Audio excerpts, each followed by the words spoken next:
ባለፉት ሳምንታት በዚህ ቦታ ላይ ጀመርናቸው ትምህርቶች አሉ። እነሱ እንቀጥላለን። ለአራት ሳምንታት ሕግና ጸጋ በሚል ርዕስ በዚህ ቦታ የተካፈለን እግዚአብሔር ደግሞ ጥሩ ጊዜ እየሰጠን ነው። ጥሩ መንፈስ በመካከላችን አለ። ክብር ለእግዚአብሔር ይሁን። ዛሬ ደግሞ አምስተኛውን ክፍል እናያለን። እንግዲህ ስንጀምር መጀመሪያ ላይ ያየነው ነገር ምንድን ነው? ሕግና ጸጋ የተሰጠበትን ዓላማ እንድናውቅ ነው መጀመሪያ ያየነው። እንደገና ደግሞ ሰው በአዲስ ኪዳን በሕግ መንፈስ ሳይሆን በጸጋ ውስጥ መኖር እንዲችል፣ ምክንያቱም ሕግና ጸጋ መቀላቀል እንደነበረ ተመልክተናል። በገላትያ መጽሐፍ፣ በቆላስይስ እና በአንደኛ ዮሐንስ መልእክት እነዚህ ነገሮች አይተናል። ስለዚህ ጳውሎስ ያንን ለማጥራት እንደጻፈ ተመልክተን ነበር። እንደገና ደግሞ ስለ ጸጋ ያለ አስተምህሮት መጽሐፍ ቅዱስ ላይ ምን ይላል የሚለውን በደንብ አድርገን ማየት እንድንችል የመጀመሪያው ሳምንት ዓላማውን ተመልክተናል። ሁለተኛው ሳምንት ላይ ደግሞ አራት አይነት የስብከት አይነቶች ወይም የትምህርት አይነቶች፣ የሰባኪ አይነቶች እንዳሉ ደግሞ እሱን ተመልክተናል። እግዚአብሔር የተባረከ ይሁን። ሕግ የሚሰብኩ አሉ ብለናል። ሕግና ጸጋን የሚቀላቅሉ አሉ ብለናል። ጸጋን የሚያስተምሩ አሉ ብለናል። እንደገና ደግሞ ሃይፐር ግሬስ ወይም ቺፕ ግሬስ፣ ጸጋን ባልተጻፈበት መንገድ ለጥፈው ደግሞ የሚያስተምሩ አሉ ብለን እነሱን ተመልክተን አምስት ደግሞ በብሉይ ኪዳን የተሰጡትን መስዋዕቶች ተመልክተናል። እነዚህ መስዋዕቶች ቀጥታ ከክራይስት ጋር የተገናኙ እንደሆኑ አምስቱን መስዋዕቶች አየን።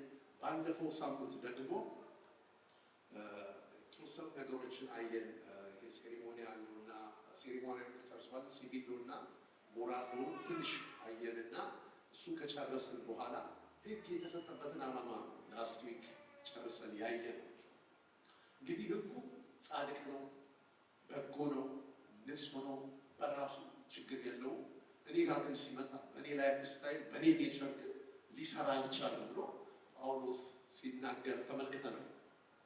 ሕጉ ኃጢአትን እንደገለጠ፣ በደልን እንዳበዛ፣ እንደኮነነን፣ እርግማንን አምጥቷል ይላል። ይሄን ሁሉ አድርጎኛል። ስለዚህ መጨረሻ ሮሜ 7 ላይ ጳውሎስ ሲናገር የምጠላውን ያንን አደርጋለሁ፣ የምወደውን ያንን አላደርግም። እኔ ምንኛ ጎስቋላ ሰው ነኝ፣ ለዚህ ለሞት ከተሰጠ ሰውነት ማን ያድነኛል ብሎ አዳኝ እንደፈለገና ከዛ በኋላ ሮሜ 7 ላይ እግዚአብሔር ቃል ሲናገር አሁን ግን ለእርሱ ለታሰርንበት አይደለም የሚለው ለሕግ ስለሞትን ከሕጉ ጋር ምን ብለናል? በሞት ተፋተናል ብለን ከሕጉ ጋር በሞት ተፋተን ነው ባለፈው ሳምንት የጨረስነው ማለት ነው። እንግዲህ አትፈልጉት ከተፋታችሁ በኋላ እና ሞተናል የሚለውንም ሀሳብ በጥቂቱ አይተን ነው የጨረስነው። ስለዚህ ከሕግ ጋር መፋታት ብቻ ሳይሆን አሁን የሚያስፈልገን ከጸጋ ጋር ደግሞ ተጋብቶ ወይም የጸጋን ሕይወት ደግሞ መኖር በጣም አስፈላጊ ነው። ከሕግ ጋር አፋቷ አለቀቀን ጳውሎስ። የጸጋን ሕይወት ደግሞ እንዴት መኖር እንዳለብን በተለያዩ በሮሜ መልእክቱ ላይ፣ ዕብራውያን ላይ፣ ቲቶ ላይ በብዛት እነዚህን ሀሳቦች እናገኛለን። እንግዲህ ዛሬ ስለ ጸጋ ነው የምናየው። ጸጋ ማለት ምን ማለት ነው? ጸጋ ማለት ምን ማለት ነው?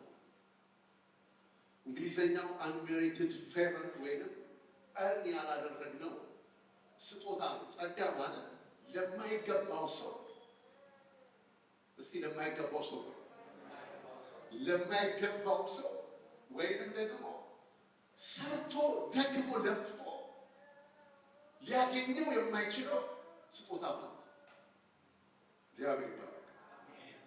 በልፋታችን፣ በድካማችን፣ በጽድቃችን፣ በማንነታችን ልናገኘው የማንችለው ወይንም ደግሞ እግዚአብሔር ወደኛ በልጁ በኢየሱስ ክርስቶስ ሲመጣ የተገባን ስለሆነ አይደለም። ለማይገባው ሰው የተሰጠ ስጦታ ነው። ዲሰርቭ አታደርጉም። ጽድቅ የተገባን ስለሆነ አይደለም። ወይም ደግሞ በራሳችን ጽድቅ በራሳችን ማንነት አያችሁ በጣም ይገርማችኋል። እግዚአብሔር ቤት ውስጥ በምህረቱ በቸርነቱ በጸጋው እግዚአብሔር አመርትቶን የሆነ የጽድቅ ስታንዳርድ ህይወታችን ላይ መጥቶ መንቀሳቀስ ስንጀምር እኛ ያመጣን ይመስለናል። አይደለም። ከደህንነት ልጁን እስከ መምሰል ድረስ እግዚአብሔር በእኛ ሰርቶ ቢሆን መልካምነቱን ገልጦ ቢሆን ከጸጋው የተነሳ ነው። ክብር ለእግዚአብሔር። የተገባን አይደለንም ብዬ ስል ኤፌሶን መጽሐፍ ላይ ሲናገር ኤፌሶን 1:3 ላይ ከፍጥረታችሁ የቁጣ ልጆች ነበራችሁ ይላል። ከፍጥረታችሁ የቁጣ ልጆች ነበራችሁ ይላል ኤፌሶን 1:3 ላይ። ኤፌሶን 1:1 ደግሞ ሲናገር 11:1 ላይ በበደላችሁና በኃጢአታችሁ ሙታን ነበራችሁ ይላል። ተመልከቱ። የቁጣ ልጆች ነበራችሁ ይላል። እንደገና ደግሞ ምን ነበራችሁ ይላል? ሙታን ነበራችሁ ብሎ ይናገራል። ስለዚህ የጽድቅ ህይወት የምናሳየው የጽድቅ ህይወት የለንም። እግዚአብሔር ደግሞ ሲያይ የተገባን ሰዎች አይደለንም። እንዲሁ በጸጋው እግዚአብሔር የተባረከ ይሁን። እግዚአብሔር ይሄንን እንዳደረገ እንመለከታለን። ይሄ ጸጋ በአንደኛ ጴጥሮስ ምዕራፍ 1 ከቁጥር 10 እስከ 12 እግዚአብሔር ቃል ሲናገር ምን ይላል? ለእናንተ ስለሚሰጠው ጸጋ ትንቢት የተናገሩ ነቢያት ለእናንተ ምን ስለሚለው ስለሚሰጠው ጸጋ ትንቢት የተናገሩት ነቢያት ስለዚህ መዳን ተግተው እየፈለጉ መረመሩት። ለእኛ ስለሚሰጠው ጸጋ ትንቢት እነዚህ ሰዎች ተናግረው ተመልከቱ። ለእናንተ ስለሚሰጠው ጸጋ ትንቢት የተናገሩት ነቢያት ስለዚህ መዳን ተግተው እየፈለጉ መረመሩት። የሚገርም እሱ ካለ በኋላ እነዚህ ሰዎች አሁን ባወሩላችሁ ነገር እናንተን እንጂ ራሳቸውን እንዳላገለገሉ ተገለጠላችሁ። አይደል? በጣም ይገርማል። የሚገርመው ነገር ምንድን ነው? ስለዚህ ስለሚሰጠው ጸጋ ትንቢት ተናግረዋል። ትንቢት ተናግረው ግን ትንቢቱ ምን እንደሆነ እንኳን ለነሱ ግልጽ አይደለም። እንዴት ሊሆን ይችላል እያሉ ተግተው እየፈለጉ መረመሩት። እንዴት ሊሆን ይችላል? እንዴት አሕዛብ ሊድኑ ይችላል? እንዴት ሰው ወደ እግዚአብሔር መንግስት እንዲሁ ሊጸድቅ ይችላል?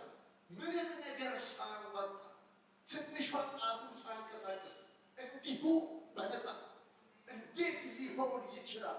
ስለዚህ ይመረምሩት ነበር ብሎ ይናገራል።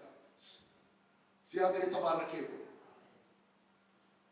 እና በጣም የሚገርሙ ደግሞ ባወሩላችሁ ነገር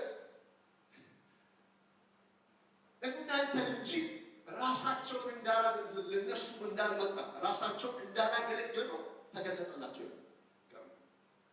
ያገለገሉት አገልግሎት ለሚመጣው ትውልድ ነው።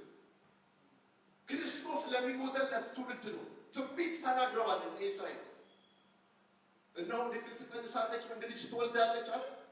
ኢሳይያስ ትንቢት ተናግረዋል። ብዙ ነቢያቶች ትንቢት ተናግረዋል። ነገር ግን የተስፋውን ፍጻሜ ወይም የትንቢቱን ፍጻሜ ኢየሱስን አላዩትም። ኢሳይያስ 53 ሄዳችሁ ስትመለከቱ ከደረቅ ምድር እንደበቀለ ሳር ደርቋል፣ እንወደው ዘንድ ድብድባት የለውም፣ የተጠላ የሕማምና የደዌ ሰው ነው፣ እኛም አላከበርነውም ብሎ መጽሐፍ ውስጥ ይናገራል። ይህንን ትንቢት ኢሳይያስ ተናግሮ ከኢየሱስ ክርስቶስ ጋር ግን አልተገናኘም። ይሄ ትውልድ የተባረከ ትውልድ ነው። ክብር ለእግዚአብሔር። ለምን? ኢየሱስ የሞተለት ትውልድ፣ ኢየሱስ ክርስቶስ በመስቀል ላይ የሞተለት፣ እርቃኑን በቀራንዮ መስቀል ላይ የተንጠለጠለለት ትውልድ ነው። ይሄ ትውልድ የተባረከ ትውልድ ነው። ክብር ለእግዚአብሔር ይሁን።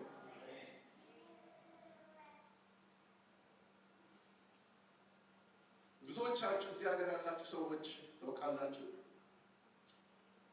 ይሄንን ጸጋ አሜዚንግ ግሬስ ወይም አስደናቂ ጸጋ አይደለም የሚሉት፣ አስደናቂ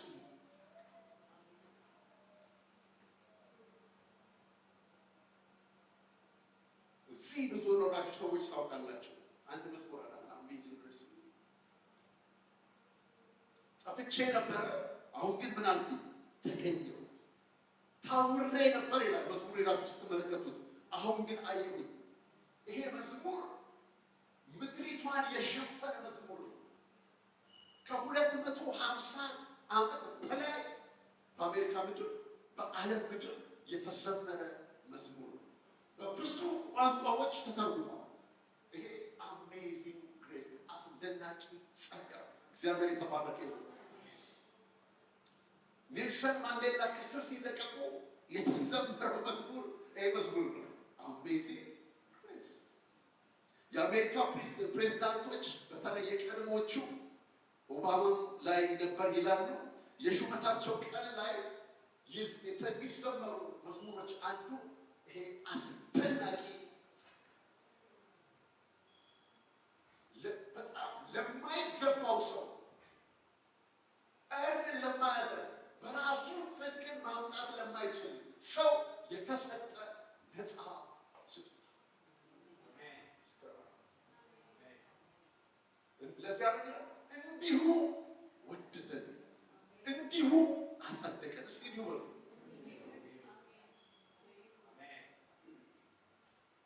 ዘመርና ረባት ያደረጉት የለም ስለ የሰራሁት የለም ስለ እንዲሁ ሰውን ጨርቁን አስጥሮ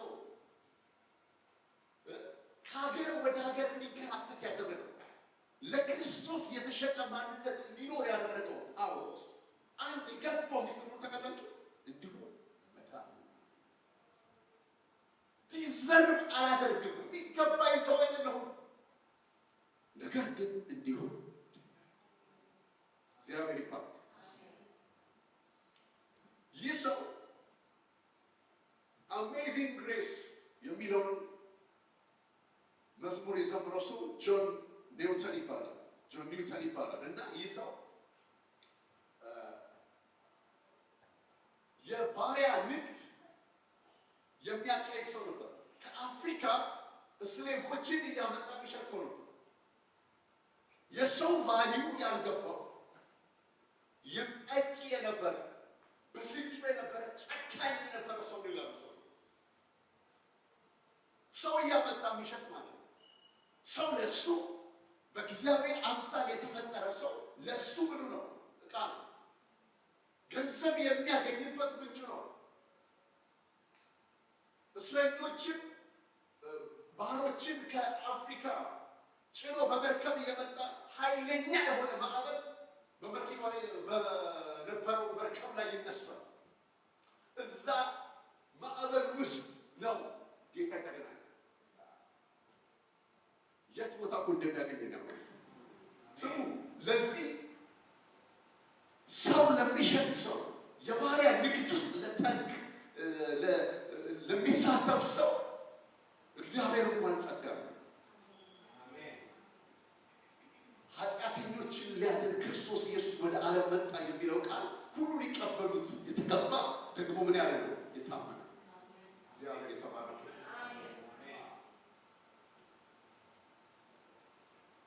እዛ መርከብ ውስጥ እያለ ማዕበል ሲነሳ ከዚህ ውስጥ ብታወጣኝ ብዙ ጊዜ ብለናል። ብቻ ከዚህ ምን በል ከዚህ ውስጥ አውጣኝ እንጂ አገለግልሃለሁ፣ ከዚህ ውስጥ አውጣኝ እንጂ ብሎ ይኸውላችሁ፣ ተርኒንግ ፖይንቱ ህይወቱ የተለወጠበት ቦታ ማዕበል ነው። እግዚአብሔር ማንን በምን መናገር እንዳለበት ያውቃል። እንዴት እንደሚያናገራችሁ የት ቦታ ኮርነር እንደሚያደርጋችሁ እግዚአብሔር ያውቃል። ስለዚህ ይሄንን ሰው እንደተገናኘው እናያለን። ብዙ ጊዜ የለኝም። በኋላ የሰው ከወጣ በኋላ ቴዎሎጂ ተምሮ ኦርዴን ተደርገው ሚኒስተር ሆነው ጌታን አገልግለው። ይሄ የእግዚአብሔር ጸጋ ነው። ክብር ሁሉ ለእግዚአብሔር ነው። እንግዲህ ጸጋ ስንል ዘርፈ ብዙ ነው። ብዙ አይነት ጸጋዎች አሉ መጽሐፍ ቅዱስ ውስጥ ስናይ ጸጋ በሁለት ይከፈላል። እንግዲህ ኮመን ግሬስ እና ስፔሻል ግሬስ ይባላል። ኮመን ግሬስ የሚባለው ለሁሉም ሰው የተሰጠ ጸጋ ነው። ስፔሻል ግሬስ ውስጥ ደግሞ ሴቪንግ ግሬስ፣ ሳንቲፋይንግ ግሬስ፣ ሰስቴን ግሬስ እና ሰርቪንግ ግሬስ ይባላሉ። በኋላ ስለምዘረዝራቸው በኋላ እነሱን እያየናቸው እንሄዳለን። የመጀመሪያው ኮመን ግሬስ የሚባለው እግዚአብሔር ለሁሉም ሰው የሰጠው ጸጋ ነው። በማቴዎስ ወንጌል ምዕራፍ 5 ቁጥር 45 ላይ የእግዚአብሔር ቃል ሲናገር ምን ይላል?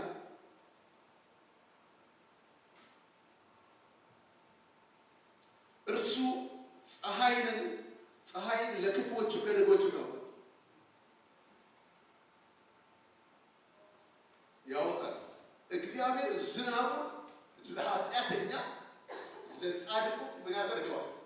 ያዘንባል። ኮመን ግሬስ ይባላል። ለማንም ሰው ምድር ላይ ላለ ሰው በሙሉ ኃጢአተኛውም ጻድቁም ነጩም ጥቁሩም መንገድ ላይ ዝናብ ካገኘ ያገኘዋል። ፀሐይ ለሁሉም ያወጣል። የምንተነፍሰውን አየር እግዚአብሔር ለሁሉም ሰው ሰጥቷል። እንደገና መዝሙር 145:15 ላይ የእግዚአብሔር ቃል ሲናገር ምን ይላል? የሁሉ ዓይኖች አንተን ተስፋ ያደርጋሉ፣ አንተም ምግባቸውን በጊዜው ትሰጣቸዋለህ ይላል። የሁሉ ዓይኖች፣ አራዊቱ፣ እንስሳው፣ ምድር ላይ ያለ በሙሉ የሁሉ ዓይኖች አንተን ተስፋ ያደርጋሉ፣ አንተም ምግባቸውን በጊዜው ትሰጣቸው። እግዚአብሔር የተባረከ ይሁን። ይሄ እንግዲህ ኮመን ግሬስ ወይንም ለሁሉም ሰው የተሰጠ ጸጋ ነው። ሁለተኛው ጸጋ ሴቪንግ ግሬስ ወይንም የሚያድን ጸጋ ተብሎ በመጽሐፍ ቅዱሳችን ውስጥ አለ። በቲቶ 2:11 ላይ የእግዚአብሔር ቃል ሲናገር ሰዎችን ሁሉ የሚያድን የእግዚአብሔር ጸጋ ተገልጧል። ኧረ አሜን። ሰዎችን ሁሉ የሚያድን የእግዚአብሔር ጸጋ ተገልጧል ይላል። ይሄ ተገልጧል የምትለው ቃል በጣም ቁልፍ ቃል ነች። ከዚህ በፊት ምን አላለም ነበር ማለት ነው? አልተገለጠም ነበር ማለት ነው። ለዚህ ነው ጳውሎስ በቆላስይስ መጽሐፍ ላይ ሲናገር ከዘላለምና ከትውልዶች ጀምሮ ተሰውሮ የነበረ ሚስጥር ነው፣ አሁን ግን ለቅዱሳኑ ተገልጧል። ከየት? ከዘላለምና ከትውልዶች ጀምሮ ተሰውሮ የነበረ ነው። አሁን ግን ሁላችሁ ነቢያቶቹ ሰርች እያደረጉ አላወቁትም፣ እየተነበዩ አላወቁትም። ኢየሱስ ተሰውሮ ነበር፣ ሚስጥር ነበር። አንድ ስብከት አለች፣ ሰማይ ደብቆ የያዘው ሚስጥር ነው። ከዘላለምና ከትውልዶች ጀምሮ ተሰውሮ የነበረ ሚስጥር ነው። አሁን ግን በአዲስ ኪዳን ላለ አማኞች ተገልጧል። አሜን። በትንቢት መልክ ነው የሚያውቁት። በኤደን ገነት ውስጥ አዳም ባጠፋ ጊዜ ታስታውሳላችሁ። አዳም በበደለ ጊዜ ምንድነው እግዚአብሔር ያደረገው? ቅጠልን በለበሰ ጊዜ እንስሳ አረደ፣ ቆዳ አለበሰው፣ ከኤደን ገነት ምን አደረገው? አስወጣው። አንድ የታረደ እንስሳ እንዳለ በኤደን ገነት ውስጥ እናውቃለን። ግን ማን እንደሆነ ገና ምን አላለም? አልተገለጠም። ትንቢት አለ። በአንተና በዘርህ በአንተና በሴቲቱ ዘር መካከል ጠላትነትን አደርጋለሁ። አንተ ራሱን ትቀጠቅጣለህ፣ እሱ ሰኮናውን ይቀጠቅጠዋል። ቀጥቃጩ ማን ነው? ተቀጥቃጩ ማን ነው? የሴቲቱ ዘር ማን ነው? አይታወቅም። በትንቢት መልክ ነው እንጂ ያለው ገና ምን አላለም? አልተገለጠም። አሁን ግን በአዲስ ኪዳን ለዚህ እኮ ነው ሙሴ በሕግ ነቢያት ስለ እርሱ የጻፉትን የናዝሬቱ ኢየሱስን አግኝተነዋል። ኢየሱስ ይባላል። በሕግ በነቢያት በመዝሙራት በሁሉም ቦታ ስለ ኢየሱስ ተጽፏል። ገና ይህን አልተገለጠም። ስለዚህ ሲናገር ቲቶ ላይ ምን አለ? ሰዎችን ሁሉ አረ አሜን። አሕዛብ ድሮ ወደ ቤተ መቅደስ መግባት አይችሉም። የሞዓብ ሰው ቢሆን አሕዛብ ቢሆን ወደ ተቀደሰ ወደ እግዚአብሔር ጉባኤ አይግባ ይላል ብሉይ ኪዳን ሲናገር። ከአደባባይ ነው የሚመለሱት። ቢፈልጉም መግባት አይችሉም። አሁን ግን ሰዎችን ሁሉ የሚያድን የእግዚአብሔር ጸጋ ተገልጧል። አሜን። አስገራሚ የሆነ ጸጋ የተገለጠ አሜን።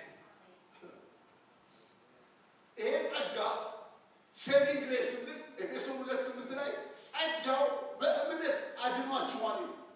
ቅድም ሲዘመር እንደነበረው ጌታ ይባርክሽ። ጸጋው በእምነት አድኗችኋል፣ ይህም የእግዚአብሔር ስጦታ ነው እንጂ ከእናንተ አይደለም፣ ማንም እንዳይመካ ከስራ አይደለም። ጀግንነት በስራ አይደለም፣ በእምነት ነው። አሜን።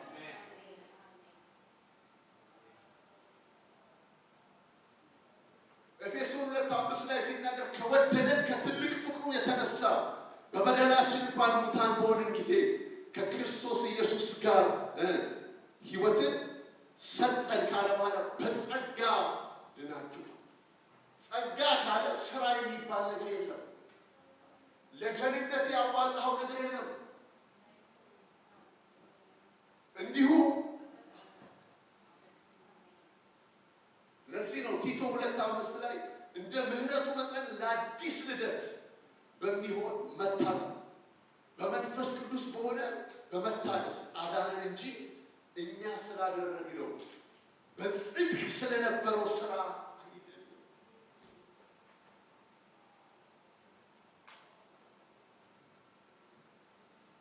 እስቲ ምሕረቱ ነው በሉ።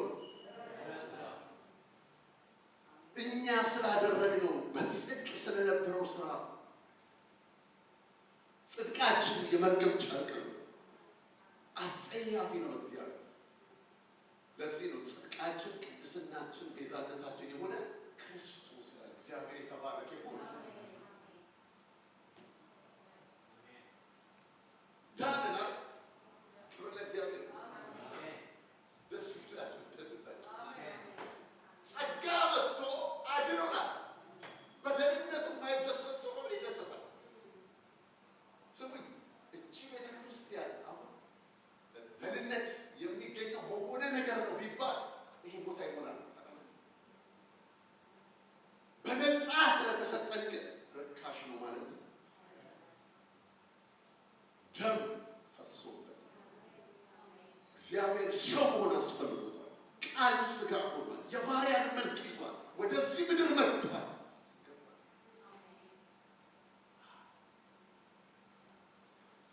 ይሄን ካለ በኋላ ጳውሎስ ዳናችሁ፣ ጸጋው አድኗችኋል፣ በቃ አይደለም ያለ። ይሄው ጸጋ ደግሞ አለ። በጣም ነው የሚገርመው። ኃጢአተኝነትንና ዓለማዊ ምኞትን ምን ያደርጋል?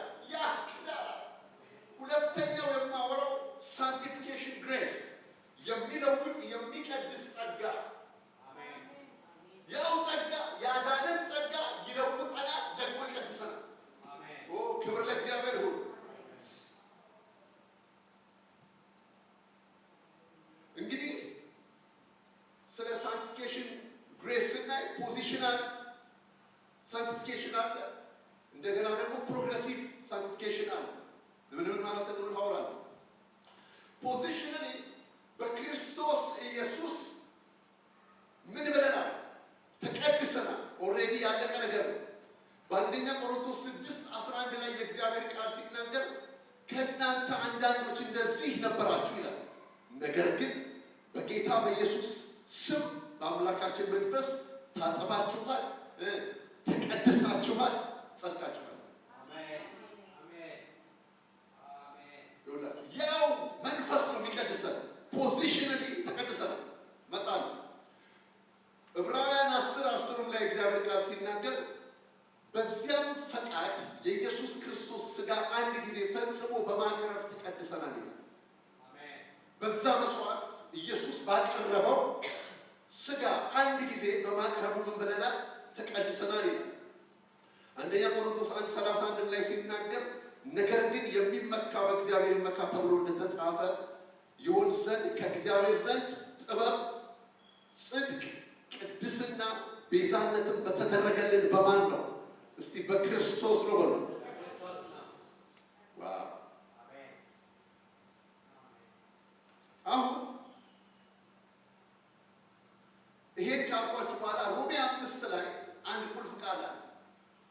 በእርሱ ደግሞ ወደ ቆምንበት ወደዚህ ጸጋ በእምነት መግባት አግኝተናል፣ በእግዚአብሔር ክብር እንመካለን ይላል። ምን እያለ ነው? በእርሱም ደግሞ ወደ ቆምንበት ወደዚህ ምን ጸጋ። አያችሁ፣ ቅድስናችን ፖዚሽንን ያልቋል። ሰማይ ሲያየ ማን ብሎ ነው የሚጠራ? ጳውሎስ ሲጽፍ በቆሮንቶስ ላሉ ምኖች ነው የሚለው? ቅዱሳኖች። ኦልሬዲ ቅዱሳን ነን። እግዚአብሔር የሚያቀር ይሄንን ነው። ፖዚሽናሊ ተደርገናል። ኦኬ፣ አንድ ሰው ድናችኋል አይደል? የዳናችሁት ፖዚሽናሊ። ይሄ ደህንነት እያለቀ መሄድ አለበት። አልቋል። ነገር ግን እግዚአብሔር ቤት መኖር አለብን፣ በፈቃዱ መኖር አለብን፣ በሀሳቡ መኖር አለብን። ሰማይ የያዘውን ነገር በምድር ላይ መጠቀም አለብን። the same thing ቅድስናችን በመስቀል ላይ ያለቀ ነገር ነው፣ ተፈጽሟል። ነገር ግን ሮሜ ላይ ሲናገር በሱ ወደ ቆምንበት ወደዚህ ጸጋ በእምነት መግባት አግኝተናል ብሎ ይናገራል። አሁን ይሄ ቆምንበት ጸጋ የትኛው ጸጋ? ተቀድሳችኋል፣ ተቀድሳችኋል፣ ተቀድሳችኋል ብሎ ጳውሎስ የተናገረው ማለት ነው። አሁን ምንድን ነው የሚለን? ይሄንን የሚያብራራልን ኤፌሶን ላይ ያለው ሀሳብ። ኦኬ፣ ኤፌሶን ላይ መጣና ከ1 እስከ 3 ላይ በክርስቶስ በሰማይ ስፍራ እንደተባረከ አይደለ? ከድቅድቅ ጨለማ እንደወጣ እንደተቀደስን፣ የዘላለም ሕይወት እንዳገኘን፣ የበደላችንን ስርየት እንዳገኘን፣ በመንፈስ ቅዱስ እንደታተምን፣ የዘላለም ሕይወት እንዳገኘን፣ በሰማያዊ ስፍራ በመንፈሳዊ በረከት እንደተባረክን ሁሉ ከነገረን በኋላ ፖዚሽናል የሆነውን ነገር ማለት ነው። አሁን ደግሞ ከ4 እስከ 6 መጣና ይሄንን ሕይወት ግለጡታል። በፍቅር ተመላለሷል፣ በቅድስና ተመላለሷል፣ በጽድቅ ተመላለሷል፣ በፍቅር ተመላለሷል። 5ቱ ተመላለሶች የመጡት ከዛ በኋላ ያልተደረከውን ነገር መሆን አትችልም። ኧረ አሜን። ስሙኝ፣ ይህንን የቅድስናን ሕይወት መግለጥ የሚችል ሰው ኦልሬዲ የተቀደሰ ሰው፣ ዳግም የተወለደ ሰው፣ የእግዚአብሔር ልጅ የሆነ ሰው። ይህንን ሕይወት ካልተካፈላችሁ፣ በዚህ የሕይወት ስርዓት ውስጥ ካልኖራችሁ፣ ይህንን ሕይወት በምድር ላይ ማምጣትና መግለጥ አንችልም። ስለዚህ ይሄው ጸጋ መልሶ ይቀድሰናል። ስሙኝ፣ ይህንን የጻፈው ጳውሎስ ለቲቶ ደግሞ ቀርጤስ ውስጥ ጳውሎስ ትቶት እንደሄደ እናውቃለን። በዛ የተበላሹ ነገሮች ስለነበሩ፣ ከባድ ነገር ስለነበረ ይሄ ቲቶ የተጻፈው በዛ ምክንያት ነው። ባክግራውንዱን ስናየው ትቶት ሄደው በዚህ ምክንያት ነው። ለምንድን ነው የተወው? በቀርጤስ ውስጥ የነበሩ ሰዎች ይላል ቲቶ 1:2 ላይ ውሸተኞች ነበሩ ይላል። ክፉ አውሬዎች ነበሩ ይላል። ባህሪያቸውን ሲገልጠው ሰነፍ ሆዳሞች ነበሩ ይላል። ቀርጤስ የሚባል ቦታ አስቀምጦ ለዚህ። ስለዚህ 2:2 ላይ ሽማግሌዎች፣ ልከኞች፣ ጭምቶች፣ ራሳቸውን የሚገዙ ሊሆኑ ይገባቸዋል። በዚህ ምክንያት ነው ቀርጤስ ላይ ቲቶን አስቀምጦት ይረዋል። ስለዚህ አሁን ይሄንን ከነገረው በኋላ ከላይ እነዚህን ልከኛ መሆንን፣ ጭምተኛ መሆንን፣ ራስን መግዛት አንድ ሰው ያስፈልገዋል።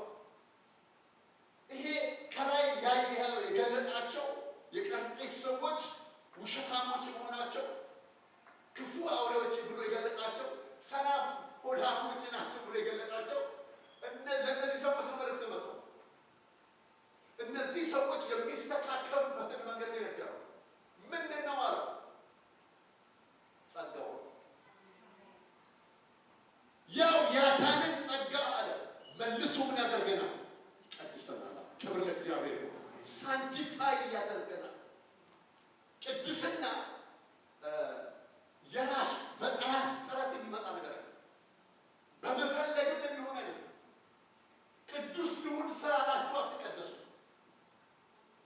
በመጀመሪያ ሰው ለመቀደስ የእግዚአብሔር ልጅ መሆን አለበት። ዳግም መወለድ አለበት። መዳኑን እርግጠኛ መሆን አለበት። ሁለተኛ የሚቀጥለው ነገር ደግሞ ያው ያዳነው ጸጋ ከሰው። ለዚህ ነው ሰዎችን ሁሉ የሚያድን የእግዚአብሔር ጸጋ ተገለጠ ካለ በኋላ ይህም ጸጋ ነው ኃጢአተኝነትንና ዓለማዊ ምኞትን ያስቀራል። the same grace የዳንበት ያው ጸጋ እንትን ድነ ከለቢና አይደለም ድነ ጨፈራ ቤት ድነ እንደፈለግኩን አይደለም። ጸጋው ይቀጥላል። ድነሃል። በእግዚአብሔር ቤት ውስጥ ነው ያለው። ያው የተቀበልከው ጸጋ ኃጢአተኝነትንና ዓለማዊ ምኞትን ያስክዳል። ክብር ለእግዚአብሔር ይሁን።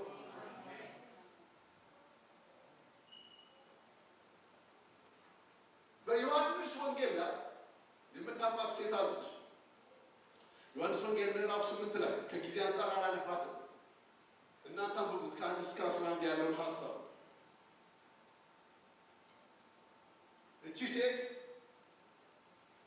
ዝሙት ስታደርግ የተገኘች ሴት ነች። ኃጢአተኛ ሁሉ ቦታ ላይ ሄዳችሁ ስትመለከቱ አንዳንድ ቦታ ላይ በአንድ ከተማ ውስጥ ዝሙት አዳሪ ሴት ነበረች ይላል። አንዳንዶቹ ደግሞ ሲጽፉ ኃጢአተኛ ሴት ነበረች ብለው ይላል።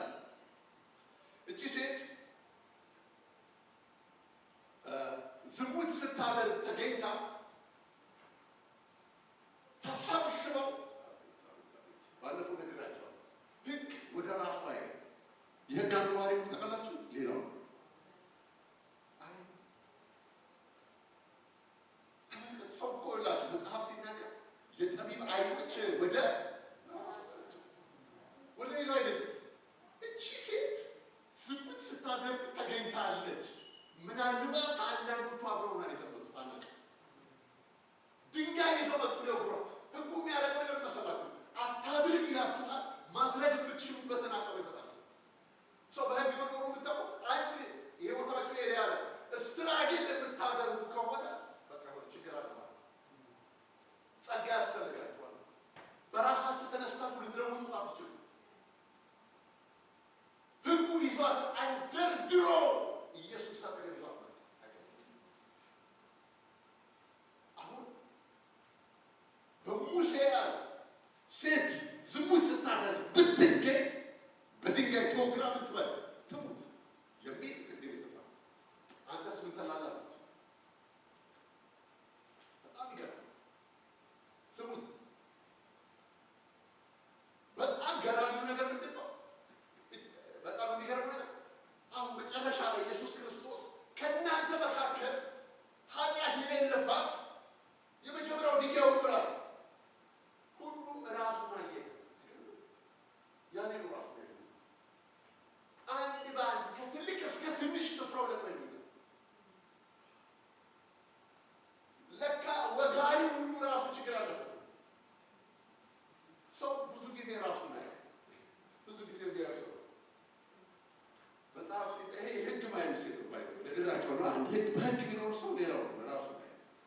የጻድቅ አይኖች ግን ወደ ራሱ ናቸው። በኋላ ኢየሱስ ክርስቶስ ከሳሾችሽ ከወዴት አንዱ አላት። ጌታ ሆይ አላውቅም አለች። አንቺ ሴት አላት። ይሄን ነው ምን ማለት ነው? አንቺ ሴት ደግመሽ ኃጢአትን በፊት ዝሙት ኃጢአት መሆኑ ሴትዮ ታውቃለች። ስለማታውቅ አይደለም፣ በሕግ ውስጥ ነው ግን ያለች። ማድረግ የምትችልበት መንፈሳዊ አቅም የላትም። ማድረግ የምትችልበት መንፈሳዊ ብቃት የላትም። አሁን ግን ይሄ ቃል አንድ ቃል የጸጋ ቃል፣ የምህረት ቃል የሴትየዋን ላይፍ ክብር ሁሉ ለእግዚአብሔር። እቺ ሴት ከዚህ በኋላ ድጋሚ ስታመነዝር ተገኘች አይደለም። ስምዖን ለምጻሙ ስምዖን የሚባለው ሰው ቤት ውስጥ ድንገት ተከሰተች። የአልባስጥሮስ ሽቶ ይዛ የጸጋው ጉልበት ነው። ሲጸጋው ነው። ባለፈው ዩኒ ሲዘምርልን ነበር። በሰው ዓይን ሲታይ ይሰው ከሃዲ ነው፣ የጸጋው ጉልበት ግን ዳግም ሰው አደረገው። ስለ ጴጥሮስ ይናገር። ዓለም ሲያዩ ጴጥሮስ ምንድን ነው? ከሃዲ ነው። ሶስቴ ኢየሱስን የከዳ ከሃዲ የጸጋው ጉልበት ግን አለ አዲስ ሰው አደረገ። የአልባስጥሮስ ሽቶ የከበረ ነገር ይዛ ፕሮፌቲክ የሆነ ነገር ከዚህ በፊት ፓስተር አስተምሮናል። ትንቢታዊ የሆነውን ነገር ለመቃብሩ እንዴት እንዳዘጋጀችው ኢየሱስ ምን አለ? ብዙ ኃጢአቷ ይቅር የተባለው ብዙ ወዳለችና ብዙ ኃጢአቷ ይቅር ተብሎላታል። ላይፏን እንደዚህ የገለባበጠው የእግዚአብሔር ምንም የተለወጠ ነገር የለም። ያገኛት ነገር ነው የተለወጠው። ድሮ የተገናኛት ሕግ ነው። አሁን ያገኛት ጸጋ። ይወገር የተባለ አይረባም የተባለ መቼም ሰው አይሆንም የተባለ ሰዎች ነበሩ። ሰው ሲያገኛችሁ ሕግ ሲያገኛችሁ መኖር ወፍ እንደ መብረር ማለት ነው። ወፍ መብረር ምኗ ነው? ተፈጥሯ ነው። ግን ስትበር የአየር ጸባዮች ችግር ይፈጥርባታል አይደል? አውሬ ይመጣባታል፣ በሽታ ማአት ነገር ዲስትራክሽን አለ። እሱ ሁሉ ተቋቁማ ትኖራለች። ችግር የለም እያልኳችሁ አይደለም። ይሄ ግን የህይወት ስርዓት ዳግም ስለተወለድን ያንን ዘር ስለተካፈልን እግዚአብሔር የተባረከው ያንን መንፈስ ስለተካፈልን ጸጋ በእኛ ውስጥ ስላለ ይሄንን ህይወት መግለጥ እንችላለን።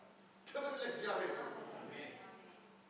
ትልቁ ችግር መሰላችሁ እንደነገርኳችሁ ቃል ስንሰማ እችለዋለሁ ወይስ አልችለው ብለን የምናስበው አንዳችን በትእዛዜ ትሄዳላችሁ አይደል? በትእዛዜ አስኬዳችኋል።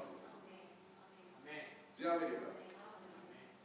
ስለዚህ ይሄ ጸጋ ራስን በመግዛት በጽድቅ እግዚአብሔርን በመምሰል በዚህ ዘመን እንድንኖር ምን ያደርገናል አለ?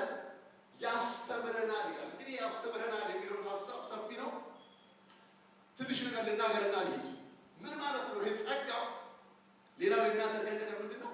ልክ ልጅ እንደምናሳድገው አሳድገናል። ዳግም ተወልደናል አይደል? ይሄው ጸጋ እያሳደገን ይመጣል። በቅድስና በጽድቅ እግዚአብሔርን በመምሰል እንዴት መኖር እንዳለብን ጸጋው ራሱ አስተማሪ ነው። ያስተምረናል። እንዴት አድርገን ወደዚህ ነገር መምጣት እንዳለብን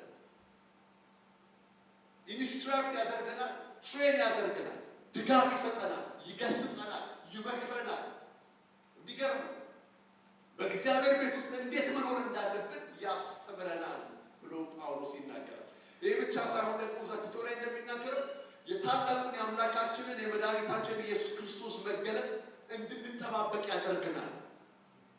ዝም ብለን ምንኖር ሳንሆን እኛ ምኖች ነን፣ መጻተኞች ነን፣ አገር ያለን ተስፈኞች ነን። ስለዚህ እሱን እንኳን እንድንናፍቅ የሚያደርገን የእግዚአብሔር ምንድን ነው? ጸጋ ነው ብሎ ሁለተኛው እሱ ነው። ሶስተኛው ሰስቴን ግሬስ ይባላል። በመከራ ጊዜ እና በችግር ጊዜ የሚያጸና ጸጋ። ዘርፈ ብዙ ነው እንግዲህ ጸጋ መልኩ። ምክንያቱም ክርስትና በጸጋ ተጀምሮ በጸጋ የሚያልቅ ህይወት ስለሆነ በሁለተኛ ቆሮንቶስ ምዕራፍ 12 ቁጥር 9 ላይ ጳውሎስ እንደዚህ ይላል ስለ ሰስቴን ግሬስ ወይም በመከራና በችግር ጊዜ ስለሚያጸና ጸጋ ነው። እርሱ ጸጋዬ ይበቃሃል፣ ኃይሌ በድካሜ ይፈጸማል አለ። እንግዲህ የክርስቶስ ኃይል ያድርብኝ ዘንድ በብዙ ደስታ በድካሜ ልመካ እወዳለሁ። ሰፊ ነው፣ ቶሎ ቶሎ መሄድ ስላለብን እሺ። ይህንን እንግዲህ ጳውሎስ ከላይ ሄዳችሁ ስትመለከቱ በመገለጥ ታላቅነት እንዳልታበይ የሰይጣን መልእክተኛ ተሰጠኝ ብሎ ይላል። ወገቡን ያመው ነበር፣ አይኑን ያመው ነበር። የሆነ ቻሌንጅ እንደነበረበት ጳውሎስ ሲናገር ይታወቃል። ቴንክ ዩ።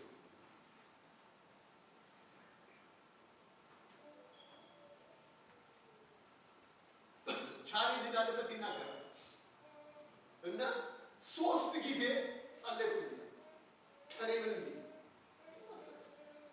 ጸለይኩኝ፣ 3 ጊዜ ጸለይኩኝ። ጌታም ደግሞ የመለሰለት ምንድን ነው?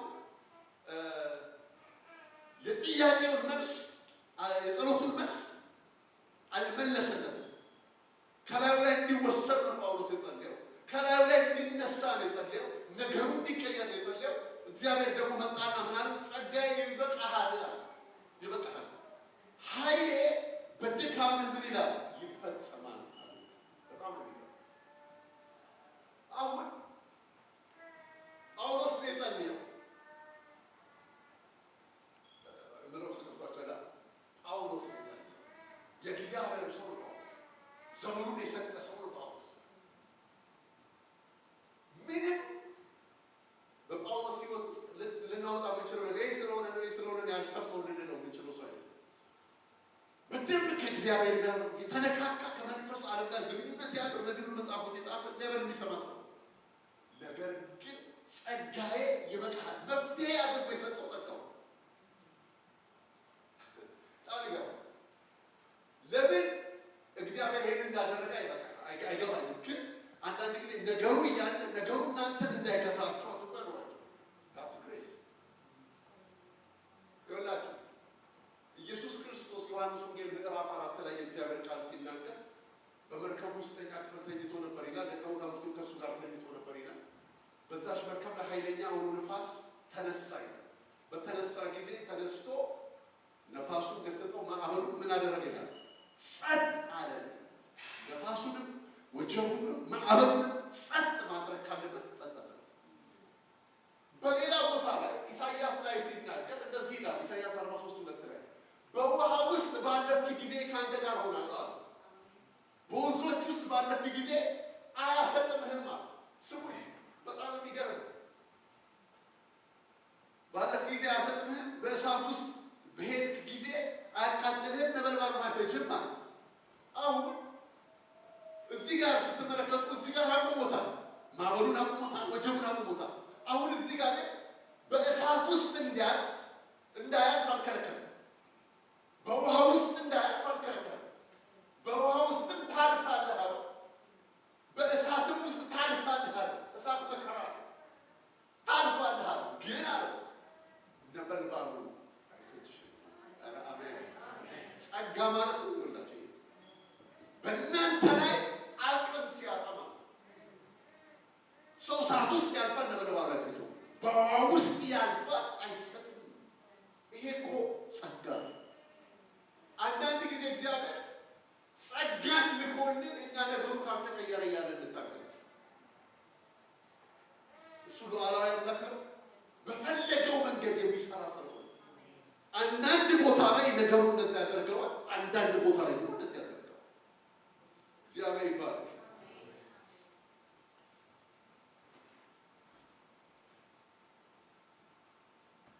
ሌላው ጳውሎስ በፊልጵስዩስ መጽሐፍ ላይ ሲናገር ፊልጵስዩስ 1:29 ላይ በክርስቶስ እንድታምኑ ብቻ ሳይሆን ስለ እርሱ መከራ እንድትቀበሉ ጸጋ ሰጥቷችኋል ይላል።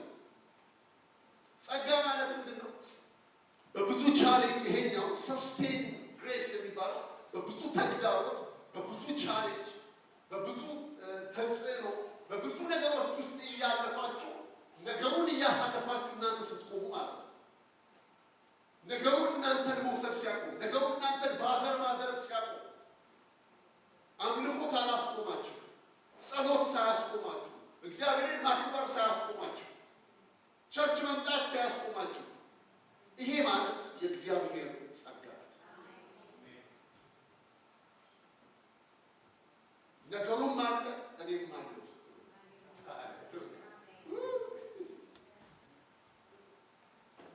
ስሙኝ፣ በጣም የሚያስደንቁ ሰዎች ምን አይነት ሰዎች ነው ታውቃላችሁ? ከባድ በሆነ የህይወት ስርዓት ውስጥ እያለፉ በሚገርም አይነት ተግዳሮት ውስጥ እያለፉ ደስተኞች ሲሆኑ የፊልጵስዩስ መጽሐፍ የተጻፈው ጳውሎስ ለምስጋና ላደረጉለት ነገር ምስጋና ለመስጠት ነው የጻፈው። ዋና ፐርፖዝ የተጻፈበት የፊልጵስዩስ መጽሐፍ ስለተሰጠው ስጦታ ቴንኪው ለማለት የተጻፈ መጽሐፍ። ነገር ግን በዛ ውስጥ የሚላቸው ነገር በጣም የሚገርም ነው። በእርሱ ልታምኑ ብቻ ሳይሆን ስለ እርሱ መከራ ልትቀበሉ ጸጋ ተሰጥቷችሁ ማለት ነው። ከዛ በኋላ ደግሞ ምን አላቸው? እስረኛ ነበር ነው። እስር ቤት ውስጥ ሆኖ ምን ይላቸዋል? ሁልጊዜ በጌታ ደስ ይበላችሁ። ደግሜ ላለው ደስ ይበላችሁ። ምን እያላቸው ነው? ደስታዬ ያለው ከህይወቴ ጋር የተገናኘ አይደለም፣ ከማልፍበት ነገር ጋር የተገናኘ አይደለም። ደስታዬ ያለው በጌታ ላይ ነው። ክብር ለእግዚአብሔር ነው። ስለዚህ እነሱ ለማጽናናት የተጻፈ መጽሐፍ እንደሆነ እናያለን። እንደው ምን ይላቸዋል? ፊልጵስዩስ 1:6 ላይ በእናንተ መልካም ስራ የጀመረው ይላል እስከ ኢየሱስ ቀን ድረስ እንዲፈጸመው ይሄንን ተረድቻለሁ። ምን ማለት ነው? የጀመረው እሱ ነው። በጸጋ ጀምሮታል፣ በጸጋ ይጨርሰዋል እያላቸው እግዚአብሔር የተባረከ ይሁን።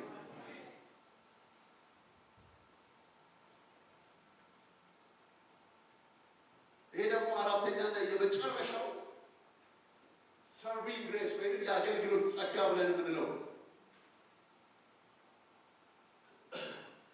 አራት ጸጋዎችን እያየን ነው። የአገልግሎት ጸጋ ሮሜ 12 ከ6 እስከ 8 ምን ይላል? ዋና ሀሳቡን ሳወጣው እንደተሰጠንም ጸጋ ልዩ ልዩ ስጦታ አለን።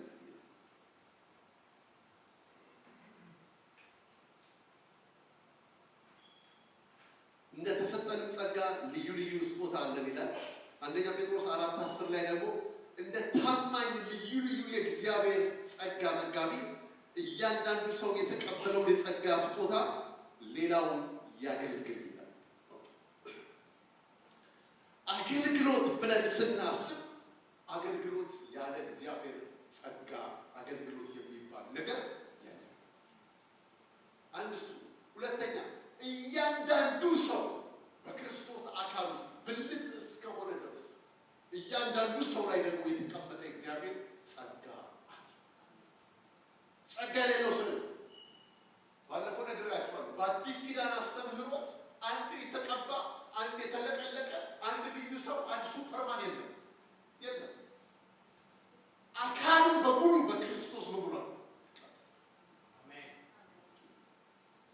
ለዚህ ነው እናንተ የምትጸልዩትንም ጸሎት እግዚአብሔር ይሰማል አይደል? ነቢያት የተባሉ ሐዋርያ የተባሉ የተቀቡ የምትሏቸውን ሰዎች ጸሎት እግዚአብሔር ይሰማል። ልጅ ነን ሁላችን፣ የሁላችንም ጸሎት እግዚአብሔር ይሰማል። አሁን ትልቁ ችግር ምንድን ነው? ጸጋ የሚጠበቀው ከፑልፒት ስለሆነ፣ ጸጋ የሚጠበቀው በአንድ ሰው ስለሆነ በእናንተ ውስጥ ያለውን ጸጋ ሊመጠቀም አልቻለም። ጳውሎስ ለእያንዳንዱ እንደተሰጠው ጸጋ እያንዳንዳችን ውስጥ የተቀበልነው የአገልግሎት ጸጋ አለ። ክብር ለእግዚአብሔር ይሁን። ሌላው እግዚአብሔር በሞራል በሆነ በስሜት በሆነ ነገር ተነስተን የምናገለግለው አገልግሎት እግዚአብሔርን አያከብረው። የአገልግሎት መነሻው የእግዚአብሔር ጸጋ። ክብር ለእግዚአብሔር። በጸጋ ሁሉ ነገር የሚሆነው። ጳውሎስም ሲናገር ምን ይላል? እንደ ኃይሉ ስራ እንደተሰጠኝም እንደ እግዚአብሔር ጸጋ ስጦታ መጠን የወንጌል አገልጋይ ሆንኩለት ይላል። እንደተሰጠኝም እንደ እግዚአብሔር ጸጋ አገልጋይ የሆንኩት ከጸጋው የተነሳ ነው ብሎ ሲናገር እናያለን። ሮሜ 15:18-19 ሲናገር ስሙኝ፣ አሕዛብ እንዲታዘዙ ክርስቶስ በቃልና በሥራ በምልክት በድንቅ ነገር ኃይል በመንፈስ ቅዱስ ኃይል አሜን በእኔ አድርገው ከሠራው በቀር ምንም ልናገር አልወድም። ጳውሎስ ማይትሊ እግዚአብሔር የተጠቀመበት ሰው፣ የእግዚአብሔር ሰው መጽሐፍ ሲናገር ምን ይለናል? በምልክት በድንቅ በመንፈስ ቅዱስ ኃይል በእኔ አድርጎ ከሠራው በቀር አንዳች የምመካበት የለም። ሰው አገልግሎ ራሱን ፕሮሞት ሊያደርግ ይችላል። ይሄን አድርጌያለሁ፣ ይሄን ሰርቻለሁ፣ እግዚአብሔር በእኔ ተጠቅሟል አይደል? ገጽታ ግንባታ ሊያካሄድ ይችላል። ጳውሎስ የሚነግረን ነገር ግን ምንድን ነው? ክርስቶስ በእኔ አድሮ ከሠራው በቀር በመንፈስ ቅዱስ ኃይልና በጸጋው ከሠራው በቀር አንዳች የምመካበት የለም። ክብር ለእግዚአብሔር ነው። እንደዚሁም አንደኛ ቆሮንቶስ 15:10 ላይ ሲናገር ነገር ግን በእግዚአብሔር ጸጋ የሆንኩ ይላል። የሆንኩትን ሁሉ የሆንኩት ከምን የተነሳ ነው? እስቲ ከጸጋው ነው። የደረስንበትን ከፍታ ያደረሰን የእግዚአብሔር ጸጋ፣ የቆምንበት ቦታ ላይ እንድንቆም የረዳን የእግዚአብሔር ጸጋ። ስለዚህ ምን አለ? የሆንኩትን ሁሉ የሆንኩታ ከጸጋው የተነሳ ነው። ምን አለ? ከሁላችሁ ይልቅ ደካማ። ግን በባህር ውስጥ በመርከብ ውስጥ በሐሰተኛ ወንድሞች ዘንድ መከራ ነበረብኝ። በውጭ በውስጥ መከራ ነበረብኝ። አይሁዶች ስንት ጊዜ ገረፉኝ ይላል። በብዙ መከራ ውስጥ ያለፈ ጳውሎስ ተራ ሰው አይደለም። ደክም ያለው ከሁላችሁ ይልቅ ደከምኳል። በጣም የሚገርም ነገር ግን ከሁላችሁ ይልቅ ደግሞ ዳሩ ግን ከኔ ጋር ያለው የእግዚአብሔር ጸጋ እንጂ እኔ አይደለም። እንዴት ላጥ እንዳለባችሁ ታላችሁ፣ እንዴት እንደተሰወረባችሁ ታላችሁ። እኔ አይደለሁም ማለት ጸጋ። ኤፌሶን ላይ የሚናገር ጳውሎስ እግዚአብሔር ይሄ ሁሉ ለምን አደረገ ሲል የጸጋው ክብር ይመሰገን ዘንድ ይህንን አደረገ።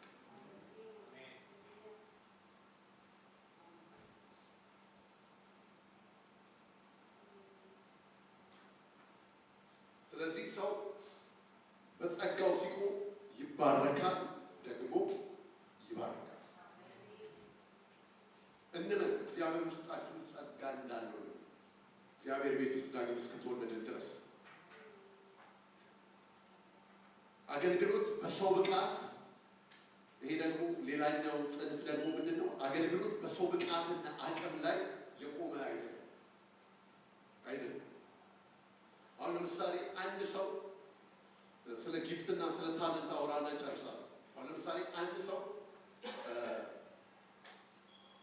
ከዓለም ሲመጣ ጥሩ ድምፅ ዘፋኝ ነበር። ዓለምን ሁሉ ሲያስለቅስ ሌቦኔ ብሎ ሲያስለቅስ የነበረ ሰው ታውቁታላችሁ ማለት ነው። ኦኬ፣ ሲያስለቅስ የነበረው ሰው እግዚአብሔር ቤት ውስጥ ሲመጣ ዘማሪ ሆነ ነበር። ታለንት ነው እንጂ ጊፍት አይደለም። ጊፍት ስጦታ ነው። እግዚአብሔር የሚሰጠው ስጦታ ነው እንጂ ይሄ ናቹራል ታለንት አይደለም። አሁን አንዳንድ ሰዎች አይታችኋል። ኃይለኛ ኦርጋናይዘር ናቸው፣ ኃይለኛ ማናጀር ናቸው። ብዙ ነገር ማስተዳደር ይችላሉ። ማስተዳደር ትችላለህ ማለት መሪ መሆን ትችላለህ ማለት አይደለም። ሊደር እና ማናጀር ሁለት የተለያዩ ነገሮች ናቸው። ሊደር ጊፍት ነው። መሪ መንፈስ ቅዱስ የሚሰጠው። ሄዳችሁ ስትመለከቱ ሮሜ ላይ ይናገራል። ያገዛዝ ስልጣን፣ ያገዛዝ ጊፍት እንዳለ መጽሐፍ ይናገራል። መሪ መሆን ስለፈለክ አይደለም፣ ጸጋ ያስፈልገው። ማናጀር የሆነ ሰው መጥቶ ቤተክርስቲያን ሊያስተዳድር ካለ ችግር ነው። ይህን ተናግሬ ልጨርስ፣ ትንሽ ጊዜ አለ። የአገልግሎት ትምህርት ሳስተምር ብዙ ጊዜ ይናገራል። ኢትዮጵያ ውስጥ ክርስትና መጀመሪያ ጊዜ ታስታውሱ እንደሆነ ድሮ የነበሩ ወንጌላውያኖች ያው ብዙ እግዚአብሔር ቃል እውቀት እንደዚህ ማስተዳደር ምናምን አያውቁም እና ጌታን ይወዳሉ፣ የተሰጡ ናቸው። ጌታ ይጠቀምባቸዋል። ልክ ደርግ በወደቀ ጊዜ ምንድነው ሀብን ያደረገው? ጠቅላላ መቶ አለቃ ጀነራል፣ ይሄ ካድሬ ተናጋሪ ምናምን ኃይለኛ ሰዎች ጌታን ተቀበሉ። አማራጭ እንትኑ ማዕበሉ ላይ ያገኛቸው ጌታ። የእነሱ ማዕበል እሱ ጋር ተገናኛቸው እና ወደ ቸርች ገቡ። ቀጥታ ቸርች ሲገቡ አድሚኒስትሬሽን የለ ምናምን የለ፣ በቃ ዝም ብሎ ጌታን የሚወዱ ሰዎች የተሰበሰቡት ኮንትሮል አደረጉትና ቀየሩት። እዛ ጋር የጸሎት ጓድ ነው፣ የምስክርነት ጓድ የሚለው ቃል ራሱ የመጣው ከየት ነው? ያንን ፓተርን ነው ይዘው የመጡት። አባባሌ ገብቷቸዋል። አሁን ካድሬ ስለነበሩ ሲመለምሉ ስለነበረ ኃይለኛ ተናጋሪ ስለሆኑ ሰባኪ ናቸው ማለት ግን አይደለም። በጸጋ ስለዚህ በራስ ብቃት ስንመጣ ይሄ ነገር አለኝ ብለን ሳይሆን ጊፍት ነው፣ ስጦታ አለ። ስሙ ይላችሁ ትውልድ ላይ ተጽዕኖ የሚፈጥሩ ሰዎች በጸጋቸው የቆሙ ሰዎች ናቸው። እግዚአብሔር ባቆማቸው ስፍራ ላይ የቆሙ ሰዎች፣ ተጠርተው የወጡ ሰዎች፣ ጸጋው ያላቸው ሰዎች መዘመር ቢችሉ መስበክ በጸጋ ሲቆሙ በረከት ተጽዕኖ ፈጣሪዎች ይሆናል። ክብር ለእግዚአብሔር። ሰው ያለ ቦታው ሲሆን እንደ ሳኦል ነው። መቀመጫው ይከብደዋል፣ ነገሩንም ያበላሻል። እንደ ዳዊት ግን ሲሆን ነገሮች ቀላል ነው። ምክንያቱም ሳኦል በሕዝበ ፈቃድ የወጣ መሪ እንጂ ከእግዚአብሔር ልብ ውስጥ የወጣ ነው። ንጉሥ አንድ ስልል ብሎ ያመጡት የሚመስሉት ሰው እንጂ እግዚአብሔር ፈልጎ ያወጣው አይደለም። ዳዊት ግን እግዚአብሔር ፈልጎ ያወጣው ቀብቶ ያወጣው ሰው እንደሆነ እንመለከታለን። ስለዚህ ታለንትና ጊፍት በጣም ይለያያል። ስለዚህ ሰው ሲቆም እግዚአብሔር ቤት ውስጥ በምን መቆም አለበት? መዘመር ስለምወድ ዘማሪ ሊሆን አልችልም። ካሴት ባወጣ ከነመኖሬ ልረሳ እችላለሁ። ዲስካሬጅ ሆናለሁ።